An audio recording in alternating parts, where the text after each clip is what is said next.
Vamos a la verdad del Señor para aprender hoy un poco más y crecer un poco más en la gracia de nuestro Señor Jesucristo.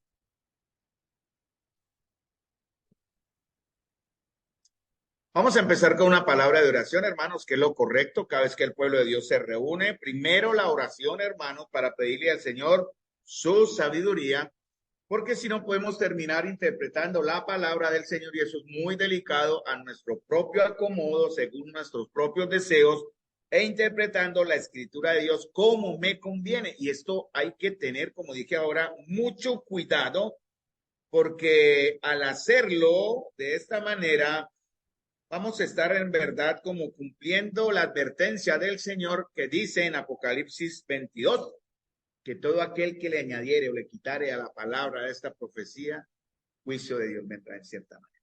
Las plagas o los juicios de Dios vendrán.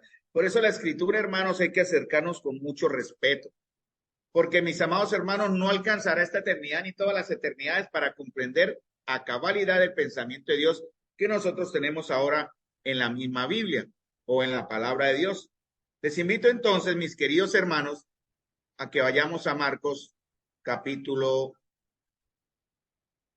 6, versículo 18 en adelante, pero vamos a empezar arrancando desde Marcos capítulo 1, versículo 4 al 8.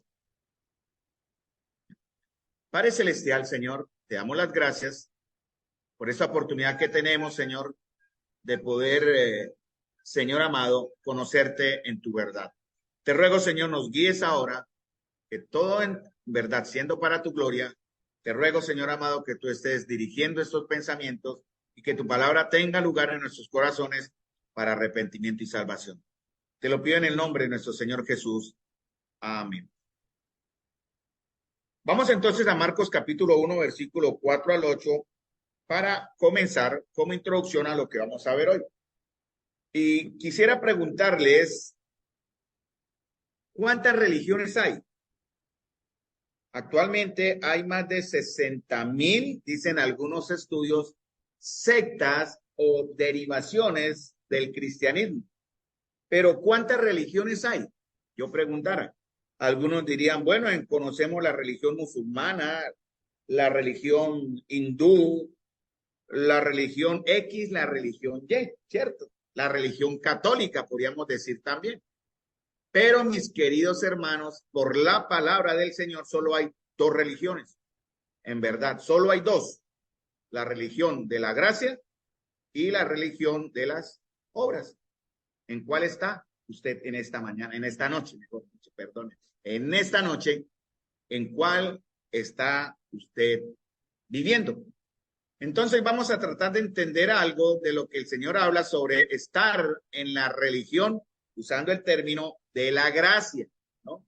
Porque solo hay una religión, por usar el término, que nos permite en verdad conocer realmente al Señor. Las demás son derivaciones, caminos que al hombre le parecen derechos, pero como dice la misma escritura, sus caminos son caminos de muerte.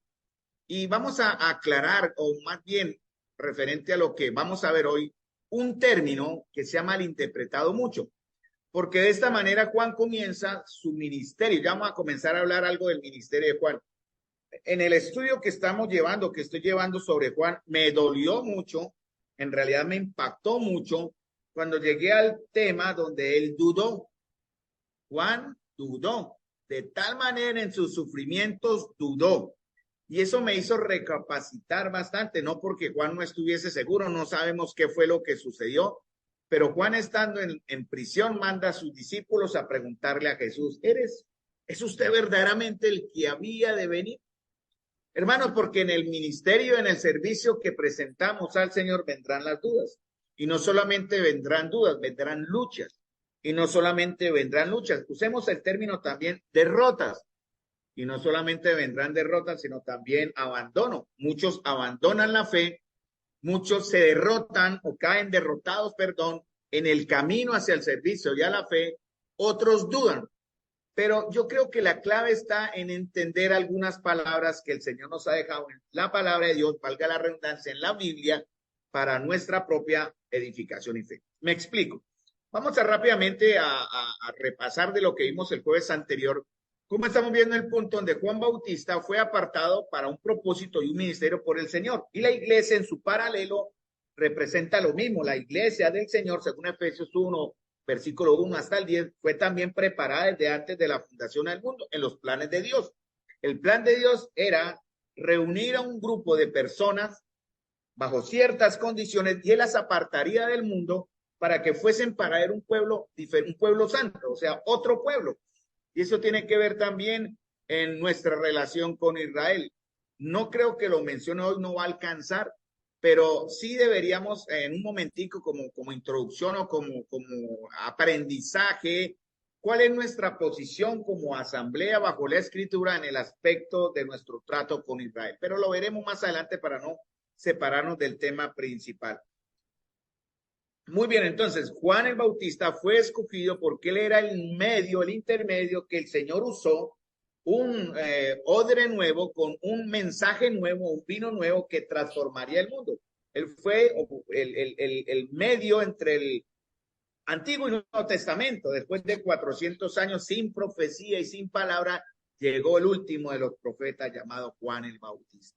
Y presentó al máximo, o aquel, como dice la Escritura, dice que viene tras de mí, porque estoy leyendo en Marcos 1, 4 al 8, en el último verso dice, viene tras de mí, no se preocupen, eso fue un accidente. Volvamos al punto entonces, Marcos capítulo 1, versículo 4 al versículo 8.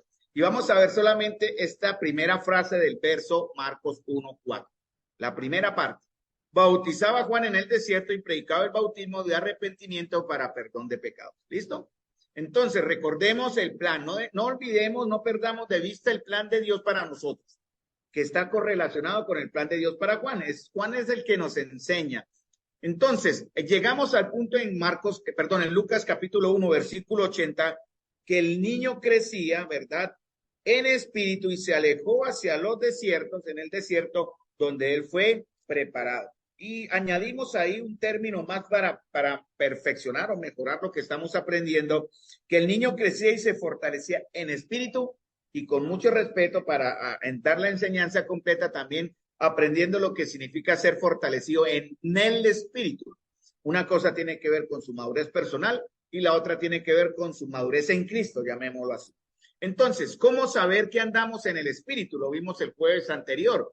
Tiene que ver con tres cosas que usted, hermano, debe estar mostrando, nosotros debemos estar demostrando en nuestra vida. Estas tres cosas se resumen en una sola palabra. En la Biblia se llama santificación. Es un proceso. Pero ¿cómo saber? Para andar a llegar a la santificación, tenemos que aprender a andar en espíritu, ¿verdad? Andar creciendo. ¿Cómo es eso? Fe, obediencia y consagración. Eso es algo que yo hago, creciendo, madurando en verdad en Cristo Jesús. Fe, obediencia y consagración. Esas tres palabras se resumen en una sola que se llama santificación. Es mi tarea, es mi trabajo santificarme, apartarme cada día más en fe, en obediencia y en consagración al Señor. Y eso se llama santificación. Pero también, ¿cómo saber que ando en el Espíritu? Que es una cuestión diferente.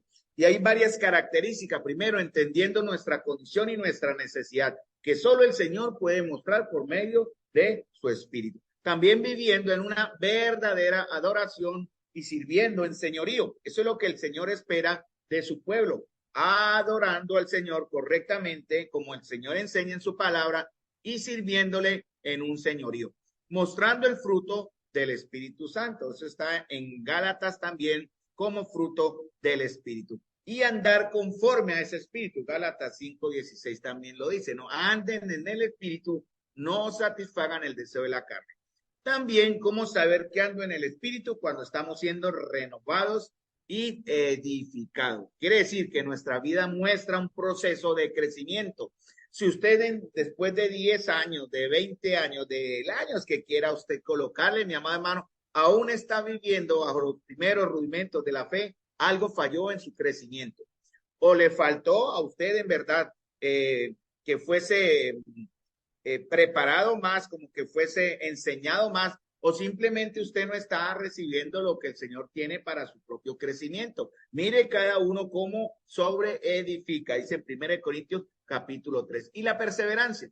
Todo eso es algo que el Espíritu Santo produce en nosotros.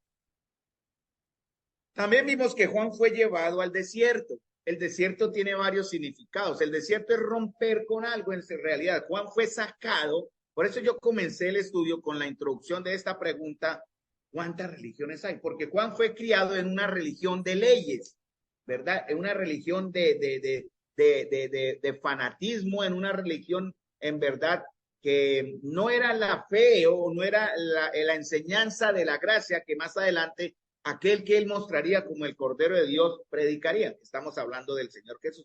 Entonces, para Juan fue necesario salir de ahí. A nosotros nos corresponde salir, ¿verdad?, de la religión en la cual las religiones que nos hemos fabricado. Nosotros muchas veces nos hemos fabricado nuestra propia religión, ¿no? Hay comuniones o hay congregaciones que tienen una serie de normas, de condiciones que si los miembros de su congregación rompen o de alguna manera no cumplen, ya son señalados de una manera dura. Eso se llama legalismo, ¿no?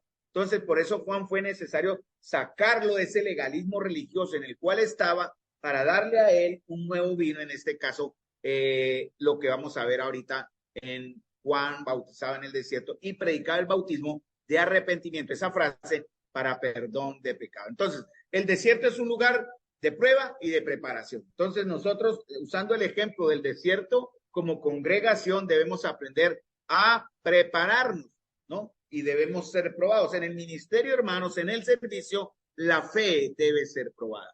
Y por eso es necesario, pues, hacer cosas que pongan a prueba nuestra fe. Primeramente, sabiendo y entendiendo cuál es la voluntad de Dios respecto a un caso particular o a una acción particular. Por ejemplo, Juan, el Señor no llamó a Juan en el sacerdocio, sino lo sacó para llevarlo al desierto a aprender. Y lo mismo pasa con nosotros, la iglesia. Tenemos que separarnos del bombardeo que estamos recibiendo de muchas maneras en la literatura o en todo. El pensamiento del cristiano se ha diluido en una mezcla de mundo y carne, de mundo y espíritu, de espiritualidad. Y eso ha generado iglesias que han sido deficientes en su funcionamiento, ¿no? Congregaciones que se han alejado de la verdad de Dios, pero de una manera tan triste, hermanos, y de una forma tan, digo yo, imposible de volver, porque en su interior como creyente en esa congregación les han implantado en verdad una forma de vida, de comportamiento y de interpretación de la verdad de Dios que los ha llevado a vivir en un legalismo. Ahí están. Cuando el Señor trae libertad, va a traer dolor. Cuando el Señor trae en verdad el conocimiento real de su verdad que está en la palabra de Dios, Él va a traer a nosotros dudas, incertidumbres, dolor, va a traer preguntas, ¿verdad? Y todo eso, pero el Señor nos va a preparar, ¿no? Nos está preparando. También el desierto es un lugar donde se purifica, donde Juan fue llevado para santificarse en esta manera, para ser apartado. Entonces, el lugar de purificación, donde un lugar donde el Señor va a quitar arrogancia, va a quitar rebelión, va a quitar la soberbia, va a quitar la autosuficiencia, hermano. Necesitamos en verdad, para poder ser usados por el Señor, vivir en una constante de humildad y de rendición al Señor. Eso es un proceso para todos nosotros. No todos los que están aquí presentes en esta noche hemos alcanzado en su totalidad el dejar de ser de alguna manera rebeldes y arrogantes. La falta de sumisión es algo como el levantamiento contra la autoridad se está viendo últimamente increciendo, o sea, cada vez más en las iglesias del Señor. ¿Qué más es el desierto? Recordemos que cuando nos purificamos tenemos dos como enfoques como iglesia. Siempre son, esas palabras están en la escritura de una manera, no como están acá, pero sí se revelan en la verdad del Señor. Debemos estar seguros de nuestra visión y de nuestra misión. ¿Cuál es nuestra visión? Es lo que el Señor nos ha mostrado hacer como iglesia. Por ejemplo, ¿cómo vamos a hacer como iglesia? ¿Qué muestra la escritura que debemos ser como iglesia? Una iglesia en legalismo, una iglesia en libertad, una iglesia que evangeliza, una iglesia centrada en nosotros, una iglesia que muestra misericordia, una iglesia que es ausente del dolor, una iglesia social, como hoy día, desde el año 60 y tantos, comenzó esa famosa teología de la liberación que impregnó la Iglesia Católica. O sea, cómo ganar a las personas por medio de obras para que busquen al Señor. Yo creo que el Señor no nos ha llamado a esto. El Señor, nuestra visión como iglesia es aprender a predicar o a enseñar el arrepentimiento para perdón de pecados. Esa es la clave de todo esto. Entonces, no solamente nuestra visión, ¿cómo vamos a hacer con la iglesia? Si nuestra misión, ¿qué nos ha mandado el Señor a hacer? ¿Dónde está esa misión? Mateo capítulo 28, ir por todo el mundo y predicar el evangelio. ¿Cuál es el evangelio? Arrepiéntanse. ¿Cuál es el evangelio? Reconozcan la autoridad del Señor. Todos nosotros tuvimos que pasar de alguna manera por 5 puntos básicos que tienen que estarse repitiendo continuamente. El invertir estos 5 puntos trae desorden y trae confusión en la vida de los creyentes. ¿Cuáles son estos 5 puntos? Los niños tienen que, no es el plan de salvación, no quiero que me malinterprete como los 5 pasos para conocer a Cristo, no, pero es el proceso que se sigue, que está en la Escritura, que nos llevan a lo último a entender si somos o no somos salvos. Confundir estos pasos, ya se los digo cuáles son, va a generar una serie de confusiones en nuestro corazón que nos va a impedir llegar a conocer al Señor de una manera real. Entonces, tengamos mucho cuidado con esto. Las condiciones comienzan así. La primera es que hay una situación de pecado. Hay un problema de pecado. Y el hombre necesita solucionar ese problema del pecado, pero no puede, porque hay un abismo entre Dios y el hombre. Pero el Señor, en su misericordia, ha dado la solución al pecado. ¿Cómo se llama esa solución? Jesucristo. No es la iglesia, no es la religión, no es lo que el hombre haga como hombre, sino hay una solución a ese pecado. Lo tercero es el entendimiento. Entender, conocer que hay una solución para un problema que se llama pecado. Si usted no logra entender, hoy voy a tratar de llegar a este punto, si me alcanza el tiempo, de esta parte del entendimiento. ¿Por qué? Cuando usted no entiende que hay una solución al pecado, usted va a sumarle a esta solución del pecado cosas que usted cree que son las correctas. Por ejemplo, Cristo más. ¿Cómo es que dice la Biblia o qué enseña la Biblia? Para salvarnos necesitamos a Cristo y ¿qué más? Nada más, nada más, pero muchos le suman a la salvación de Cristo. Tengamos cuidado con eso. Lo cuarto, después de que hay un pecado, hay la solución al pecado, hay un entendimiento a que hay una solución a ese pecado, es la aceptación. Al entender, estoy repitiendo como niños chiquitos, la solución o el aceptar que entendemos que hay una solución al pecado. ¿Vamos bien? ¿Ha habido confusión? Y por último, el quinto punto es el resultado. ¿Cómo se llama ese resultado? De que hay un pecado, una solución al pecado que entendemos y que aceptamos en el cuarto al aceptar esto. Se llama arrepentimiento. ¿Qué hay? ¿Cuál es el quinto? ¿Cuál sería? ¿Cuál? El perdón, vida eterna. Esa es la solución. ¿Sí me entendieron? Los veo como con la carita así arrugado, ¿no?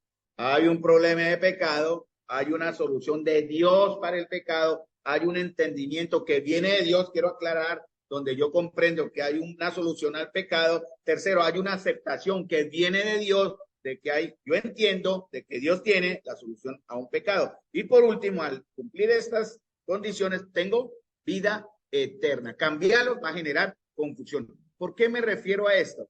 Vamos a hablar.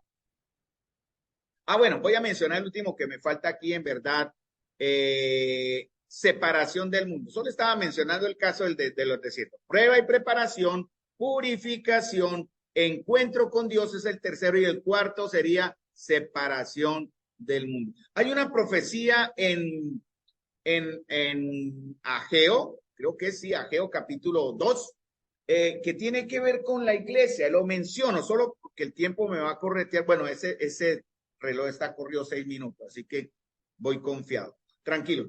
Es que según el pacto, dice Ageo 2, 5 al 9, que hice con vosotros cuando salisteis de Egipto, así mi espíritu estará en medio de vosotros, no temáis. Esa es la promesa del Señor, ¿no? Y él dice, porque así dice Jehová a los ejércitos, de aquí a poco yo haré temblar los cielos y la tierra, mar y la tierra seca, y haré temblar a todas las naciones, y vendrá el deseado de las naciones, y llenaré de gloria esta casa. ¿Cuál casa? Este texto de Ageo se aplica a algo específico, pero también espiritualmente lo podemos pasar como una aplicación real también. Este texto se aplica a ¿cuál casa? Él llenará de gloria esta casa. ¿Cuál casa? El templo, primeramente el templo, ¿no? El templo de Dios, porque la profecía de Ageo tiene que ver que vendrá el deseado de todas las naciones. Ese era el que estaba anunciando Juan el Bautista. He aquí el Cordero de Dios. Y desde ese momento dice el Señor, llenaré de gloria esta casa. Ahora, mío es la plata, mío es el oro, dice Jehová de los ejércitos. La gloria postrera de esta casa será mayor que la primera, hecho Jehová de los ejércitos. Y daré paz en este lugar, dice Jehová de los ejércitos. Ahora, la palabra del Señor, ahora separando, porque aquí era donde entraría a hablar de los pactos de Dios con la iglesia y el pacto de Dios con Israel, pero no lo voy a hacer por tiempo, más adelante. Tiene que ver ahora con el nuevo lugar donde el Señor habita. ¿Dónde habita el Señor ahora? Kevin lo dijo, en nosotros. Entonces, aquello se puede aplicar de dos maneras. El Señor llenará de gloria el templo cuando sea construido nuevamente, ¿verdad? Todo eso se está preparando, pero el Señor también va a mostrar su gloria en nosotros. Él ha prometido llenar de gloria nuestras vidas, nuestra iglesia. ¿Y eso qué significa? Bueno, eso significa entender su presencia, su majestad, hermanos, su poder, su santidad, ¿no? La gloria de Dios llenó el templo cuando Salomón dedicó el templo. La gloria también del Señor llenó el tabernáculo cuando fue construido. La gloria del Señor se manifestó en nube y fuego, ¿verdad? Y la gloria de Dios era tan intensa que los sacerdotes no podían mirar. Pero ahora la gloria de Dios va a llenar el templo del Espíritu Santo que somos nosotros, ¿no? Entonces, esta profecía de Ageo nos va a recordar algo muy, muy hermoso.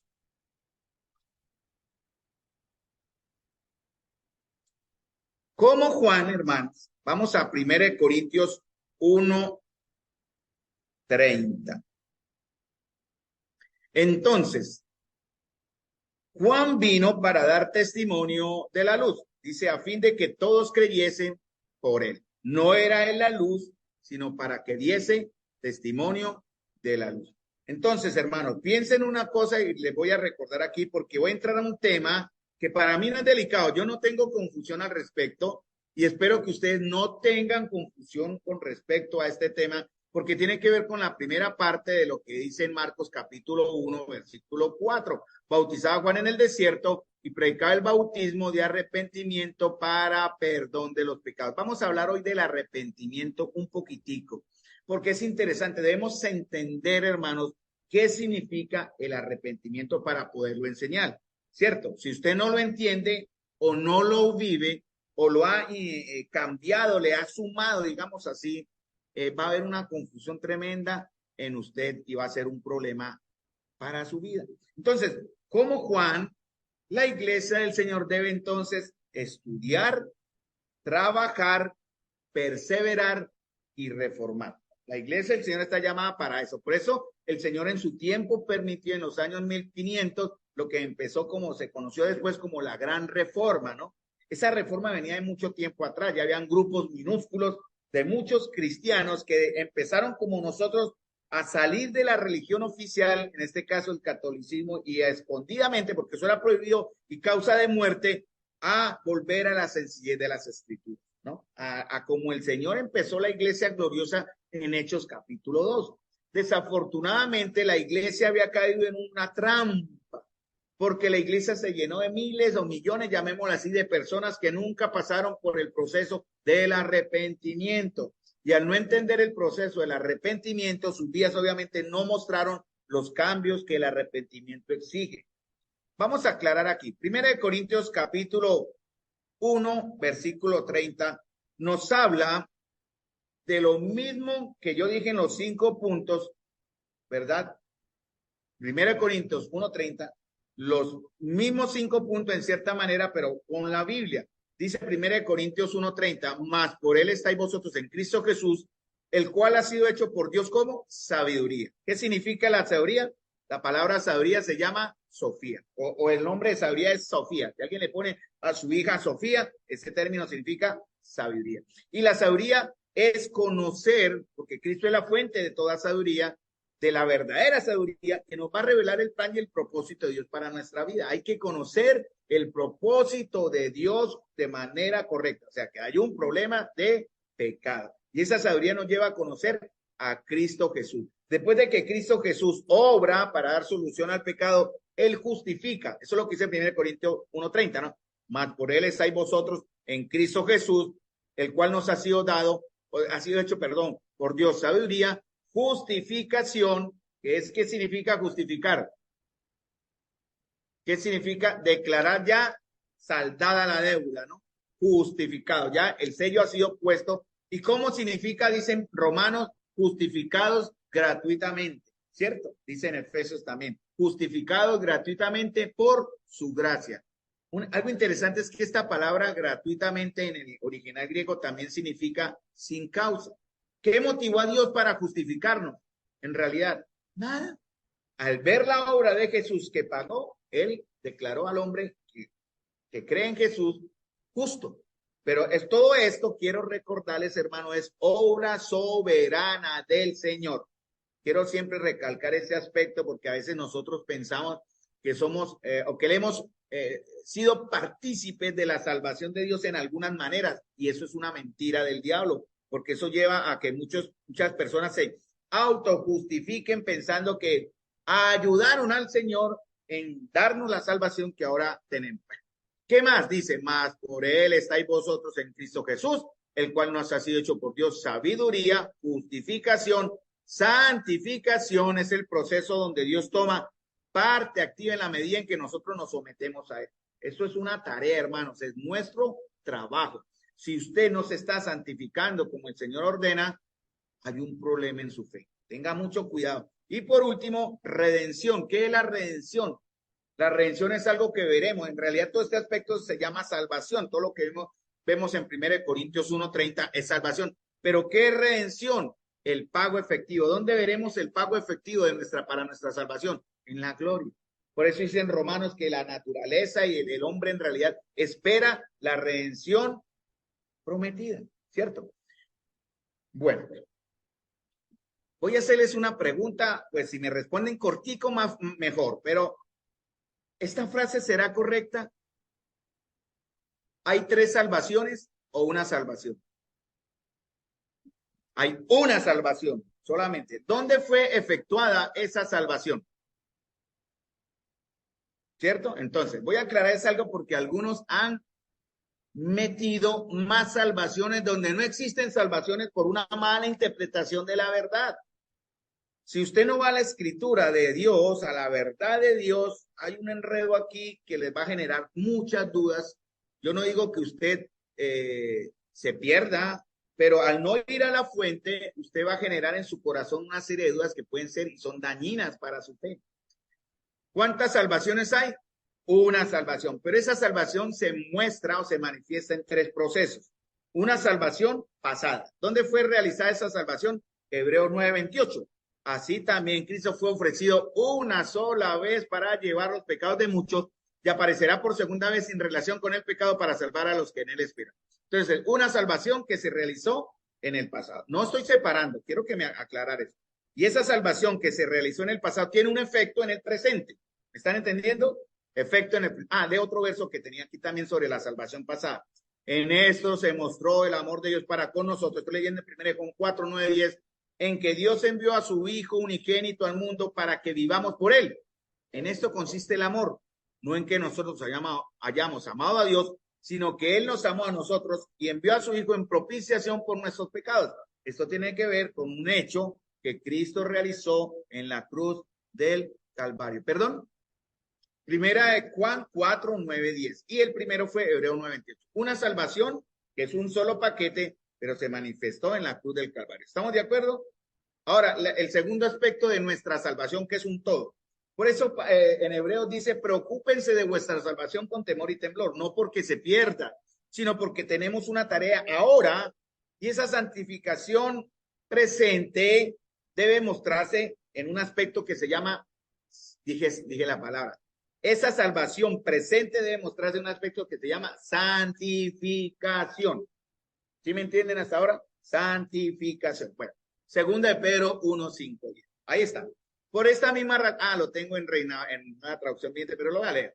Por esta misma razón, esfuércense al máximo en añadir, lo voy a leer mejor en el Reina Valera, porque yo no sé por qué se me fue el primero de Pedro, segunda de Pedro 1, 5 al 10. Y tiene que ver con nuestra santificación, que es el aspecto de mi salvación que ya tuve en el pasado, pero que tengo como tarea madurar. Eso se llama acercarme. La Biblia lo llama aseméjense a la gloria de Cristo cada día más. Eso está en Corintios, ¿no? De gloria en gloria nos acercamos como a su semejanza.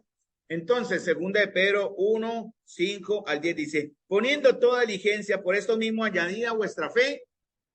¿Qué es primero, fe o virtud?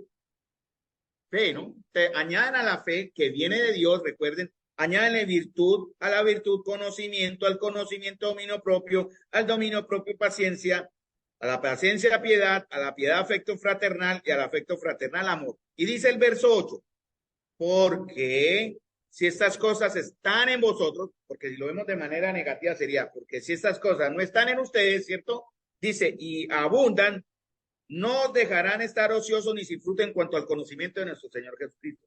Si no están estas cosas, vamos a ser unos flojos, ociosos, ¿verdad? No vamos a crecer, no va a haber madurez, siempre seremos niños en Cristo. Por eso dice, porque si estas cosas están en ustedes y abundan, no los van a dejar estar ociosos ni sin frutos en cuanto al conocimiento de nuestro Señor Jesucristo. El que no tiene estas cosas, dice, tiene la vista muy corta, es ciego, habiendo olvidado la purificación de sus antiguos pecados, la salvación que ya se hizo en el pasado en la cruz del Calvario. Por lo cual, hermanos, dice Pedro, tanto más procurar hacer firme en vuestra vocación y elección. ¿Cómo se llama esta vocación y elección? La salvación que ahora tengo, ¿no? El llamado de Dios, soy salvo, porque el Señor lo hizo así. Dice, porque haciendo estas cosas no caeréis jamás. Y de esta manera os será otorgada, será tiempo futuro, amplia y generosa entrada en el reino eterno de nuestro Señor y Salvador Jesús. Filipenses 2, 12 a 13, en el contexto de Filipenses 2, 12 al 13, también habla de lo mismo, de esta salvación presente. Por tanto, amados míos, como siempre habéis obedecido, no como en mi presencia solamente, sino mucho más ahora en mi ausencia, ocúpense en vuestra salvación con temor y temblor, porque Dios es el que en vosotros produce el querer como el hacer. Quiero recordar otra vez, nuevamente, hermanos, que la fe, el arrepentimiento, la salvación, la gracia, la justificación, la redención, la propiciación son obra de el Señor. Nadie, ninguno de ustedes le ha añadido ni nada de esto a estos aspectos. Entonces, volvemos. Una salvación que se manifiesta en tres procesos. En el pasado en la cruz, en el presente santificación, y una que se verá y que aún no disfrutamos. Es cuando veremos ya realmente lo que ahora tenemos, ¿cierto? Esa se llama la redención de nuestros cuerpos. Filipenses 3, 20 a 21 lo dice, pero nosotros somos ciudadanos del cielo, de donde anhelamos recibir al Salvador, el Señor Jesucristo, el cual transformará nuestro cuerpo miserable para que sea como su cuerpo glorioso, mediante el poder con que se somete a sí mismo todas las cosas. Creo que lo volví a anotar en Nueva Traducción Viviente. Ustedes me están siguiendo en el Reina Valera, ¿no? Filipenses 3, 20 al 21. Mas nuestra ciudadanía está en los cielos, de donde también esperamos al Salvador, al Señor Jesucristo, el cual transformará el cuerpo de la humillación nuestra para que sea semejante al cuerpo de la gloria suya. Esa es la redención que estamos esperando, hermano. Romanos 8, 18 al 19 dice, pues considero que los sufrimientos de este tiempo presente no son dignos de ser comparados con la gloria que ha de ser revelada. Pronto, hermanos, esta salvación que ahora decimos que ya tenemos, que debemos vivir en el presente, la disfrutaremos en su totalidad en el futuro. ¿Estamos de acuerdo hasta ahí? ¿Hay dudas en este aspecto? Espero que no, porque no nos toca atravesar. Hay un problema de pecado y una solución del pecado. Y seguimos con los puntos. Primero de Pedro 1, 3 al 5, también nos habla de esto. Dice, habla de una herencia incorruptible, incontaminada, inmarcesible, reservada en los cielos para vosotros, que sois guardados por el poder de Dios mediante la fe. Romanos 8, 23 tiene que ver con eso. No me alcanzó el tiempo, hermanos, igual el jueves seguirían, pero voy a tocarles un puntico para dejarles el saborcito ahí en el dulce, en la preparación de este gran menú que es la palabra. Juan el Bautista comenzó su mensaje, ya cuando fue el momento, él comenzó enseñando. Él no enseñó religión, él no enseñó tradiciones, él enseñó que arrepiéntanse porque el reino de los cielos se ha acercado. Y él comenzó con esta palabra del arrepentimiento, ¿no? El tema de toda predicación es arrepiéntese porque el reino de los cielos se ha acercado. Eso, así comenzó Juan. ¿Quién continuó con ese tema? Jesús. Entonces, ese es el tema, hermano. La iglesia debe enseñar, ese es el tema.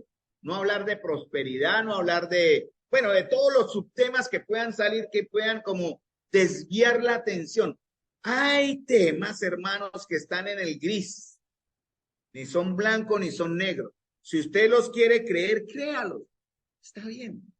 Pero no se metan con el Señor, hermano. Si alguno de acá tiene el atrevimiento de meterse con la salvación que Cristo ya hizo, por lo menos yo que tengo responsabilidad y conocimiento no lo permito. Si usted quiere querer otros matices, perfecto, créanlo, pero no se metan con el Señor. ¿Yo? ¿Entienden hasta ahí lo sagrado que es esto? Porque aquí estamos hablando de la salvación del alma. Entonces, arrepentirse significa dar un giro en nuestras vidas, ¿cierto? Eso se llama metanoia, cambio de mente. Una actitud, cambio de la mente y de actitud que implica reconocer el pecado, sentir tristeza por él y abandonarlo para seguir a Dios. ¿Sí estamos de acuerdo? ¿Ese es el arrepentimiento? ¿Quién da el arrepentimiento, hermanos? Dios mismo por su espíritu, ¿no? Esto es producido por Dios mismo. Pero primero tenemos que ser regenerados, ¿cierto? Por el espíritu. ¿Quién produce esto? Dios mismo. Por eso dice en Efesios, ustedes están muertos en delitos y pecados y Él les dio vida.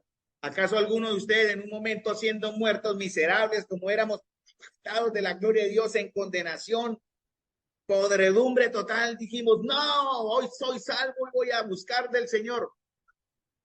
El Señor, miren, entiendan la misericordia del Señor cuando ustedes comenzaron, o todos comenzamos a entender de verdad que hay un problema de pecado, pero hay una solución al pecado. Y al entender esto, por Dios mismo, pasamos al cuarto punto, que es el arrepentimiento que Dios da, y ahora vamos a obtener una salvación que pronto disfrutaremos, ¿no? Entonces, ¿qué fue primero? Te voy a dejar esa pregunta. ¿Qué fue primero? Fe, luego regeneración. La regeneración se conoce en la Biblia como nuevo nacimiento, nacer del agua y del espíritu, nuevas criaturas, recibir la naturaleza divina, o al contrario. ¿Qué fue primero? ¿Qué fue primero? ¿Fe o regeneración? Si usted está muerto en pecados, ¿cómo puede tener fe, hermano? Primero es regeneración.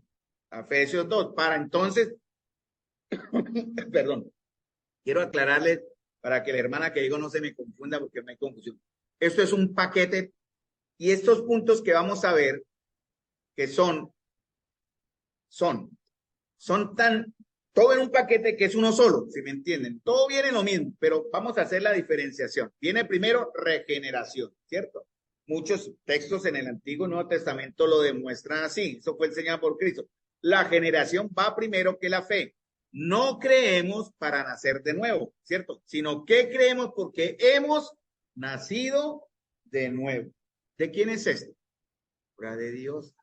Por eso, hermanos, debemos orar. Mire, hermanos, si alguno de ustedes estaba a punto de morir en algún momento por alguna situación y usted clama a Dios por una esperanza, debemos orar por aquellos que aún no conocen. Por ejemplo, y estoy mirando, espero que Sofía ya conozca, pero fue la primera que vi ahorita así de reojo, porque yo creo que Sofía, estamos luchando por Sofía, por el ejemplo de ella.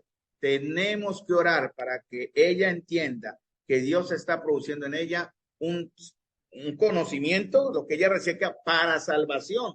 Debemos orar porque estamos luchando por el alma de Sofía y también el alma de todos aquellos que hermanos están aquí, las hermanitas de Daniela, también nuestros jóvenes. Necesitamos, hermanos, con urgencia, como si fuera lo último que vamos a hacer, trabajar, luchar por Dania, por Gael, por todos los chicos que han llegado y que llegarán, ¿cierto, hermano? Todos ellos tenemos que luchar delante, en verdad, con clamor, porque ellos necesitan ser regenerados y en darle la fe cuando ya crezcan, que ellos reciban la fe, porque después de la fe, ¿qué viene?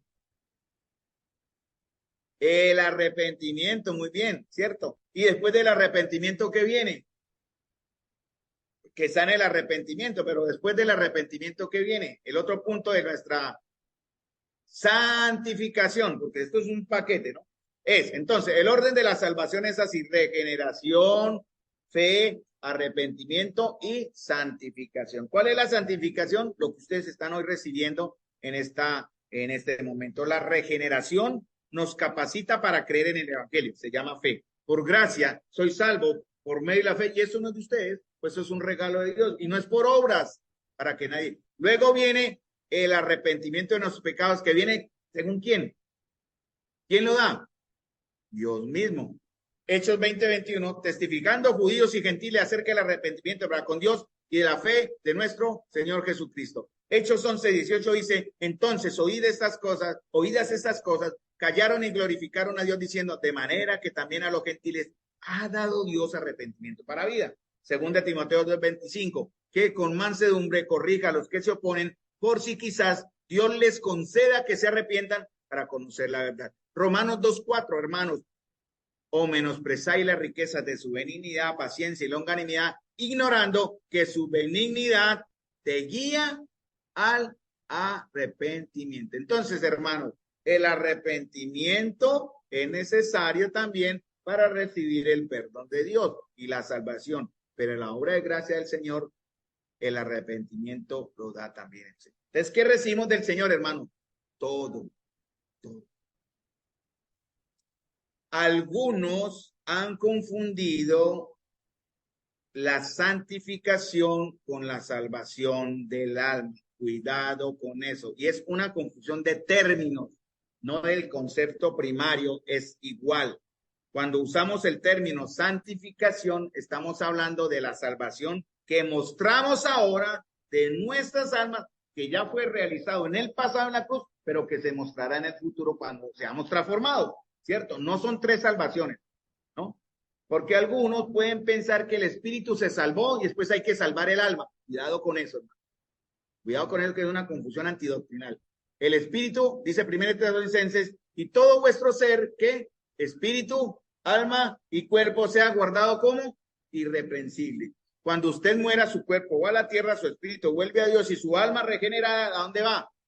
Teniendo deseo de partir, estar con Cristo, lo cual es muchísimo. ¿Se imaginan ustedes si fuera real de pronto este pensamiento que está mal interpretado? No quiero poner mala intención en aquellos que lo creen así, porque ya hemos hablado y hemos, digamos, en este aspecto, entendido la razón de los términos. Ya recibimos explicación de esto. No hay otra salvación, una sola salvación. Lo que nos compone a nosotros, cuerpo, alma, espíritu, se salva en su totalidad. Cristo murió por todo lo que ahora nosotros somos como personas. Cuerpo, alma y espíritu. Eso se llama, la salvación del alma, ¿cómo se llama? Cambiémosle ahora el término. ¿Cómo se llama la salvación del alma? Santificación. La santificación, porque el alma es donde están nuestras emociones, nuestro intelecto y nuestra voluntad. ¿Qué? Por eso dice, preocúpense de vuestra salvación. Crezcan en el conocimiento, busquemos el servicio, adoremos al Señor, rindamos. Eso no es otra salvación, hermano. Cuidado con eso. Es la misma. No separen. Ay, es que hay que salvar primero el espíritu, después mirar cómo se salva el alma y el cuerpo. No, hermanos, es una sola salvación que se muestra. Se llama también santificación. Entonces, si cambia usted el término, lo va a entender muchísimo mejor. Entonces, la santificación, ya que se me fue el tiempo, la santificación es el resultado de las obras que hago para mostrar mi nueva vida en Cristo. Así muestro yo que verdaderamente mi fe y mi arrepentimiento. ¿Y cómo es esto? Estoy producido por Dios. Porque ¿quién santifica? La voluntad de Dios es vuestra santificación, que os apartéis de. Entonces, Dios va a obrar en nosotros, ¿verdad?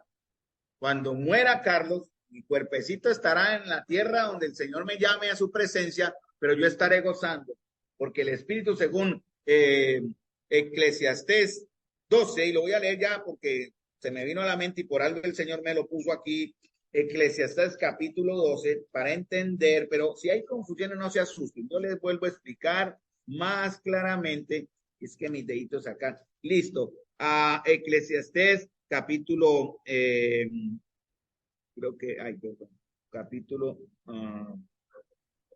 11, yo dije 12. Bueno, acabo de tener aquí mi pequeña confusión, porque sé que está aquí, pero ahora no lo resalté. Donde dice que el espíritu vuelve a Dios, que lo creó, perdón. 12:7, gracias, hija. Bueno, sí.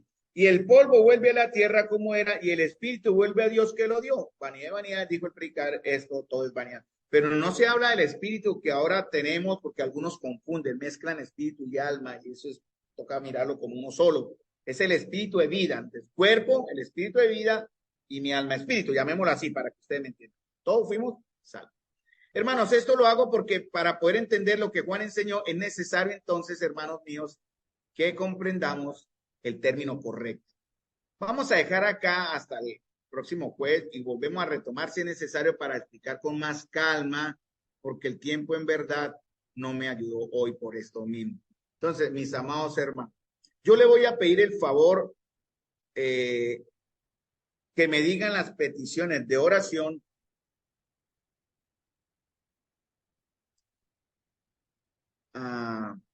para orar. Sí, para que tengamos peticiones de oración para retirarnos a orar. Quisiera escucharlos, mis amados hermanos, entonces.